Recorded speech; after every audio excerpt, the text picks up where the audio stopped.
It's GS98's Game of the Year awards for 2011, top 10 best games of the year. Alright, well, I put off Uncharted 3 to finally finish it because I knew it was going to be in here, but if you can believe it, I'm actually finally going to do my top 4 best games of 2011, and I'm going to do it differently now. Now, the whole, countdown so far, I've just been counting 9 through 5, and I'm actually going to have a 4-game showdown, which I'm going to compare 4 games that I thought were the top best of 2011. So, let's get to it. It's going to be Uncharted 3 Drake's Deception versus L.A. Noire versus Gears of War 3 versus Batman Arkham City. Now, I want to just start this off with, I love all 4 of these games, and I can see reasons why all 4 of these games could be called the Game of the Year. But unfortunately, I just hate that they were all released in one year of 2011. And any other year, I could see these games as Game of the Year. But I have to pick one, unfortunately, and it kills me that I have to do it. So, let's talk about the first game, L.A. Noire. Well, Rockstar Games took a gamble when they released the free-roaming recreation of 1940s Los Angeles, and may I say, they nailed it. With groundbreaking technology of the facial animation recognition that they did here, where it pretty much scans the actor's face and it can detect whether someone is lying. That's pretty much the whole point of this game. You play Detective Cole Phelps, a war hero turned Los Angeles detective in the 1940s, and you're trying to right the wrongs in Los Angeles. And unlike a lot of games where the game is based on missions or levels, this game is actually based on,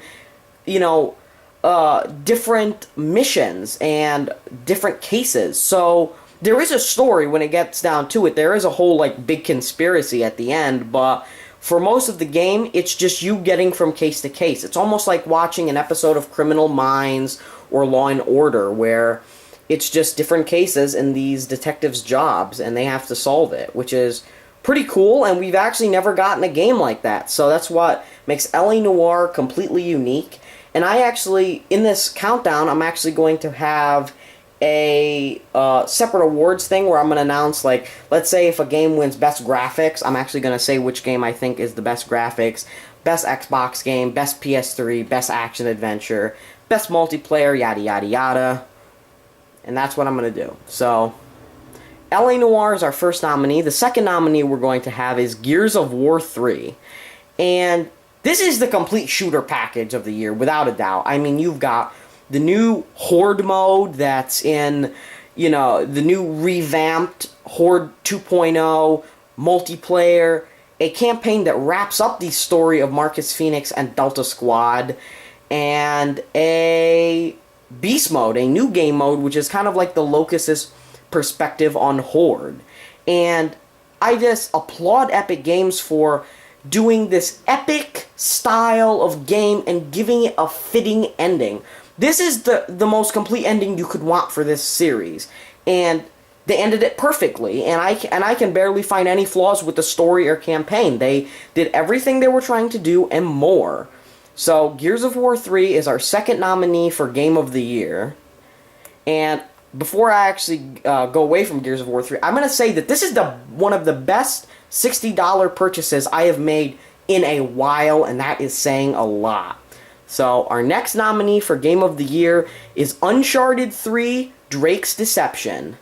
Well, what are you going to get when you buy an Uncharted 3 game?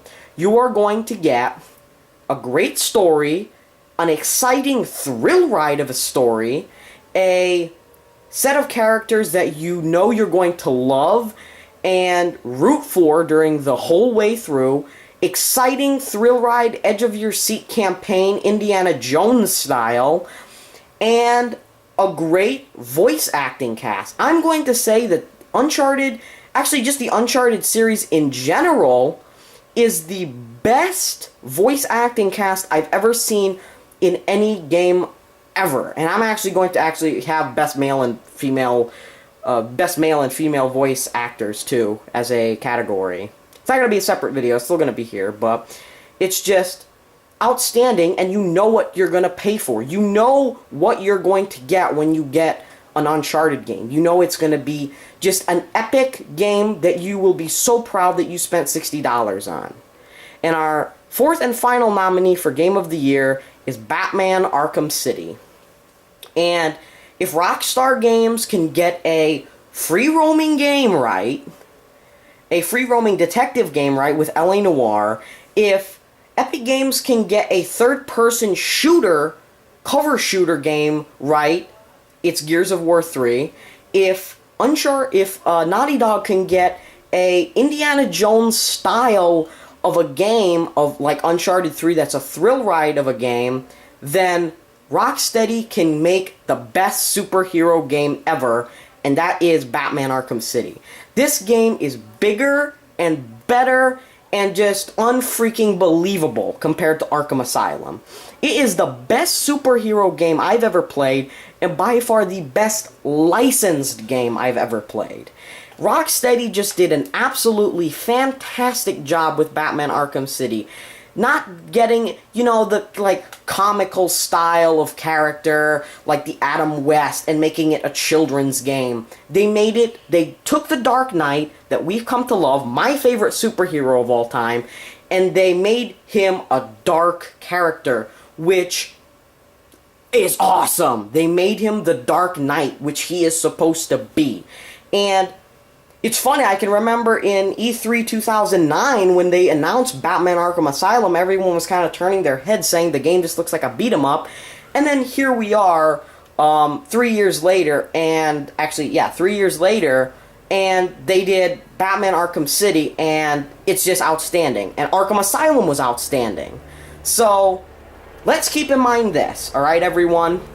Gears of War 1 won my Game of the Year when it came out. Gears of War 2 was nominated. I wasn't doing videos yet, but Gears of War 2 was nominated for my Game of the Year and actually lost to Grand Theft Auto 4.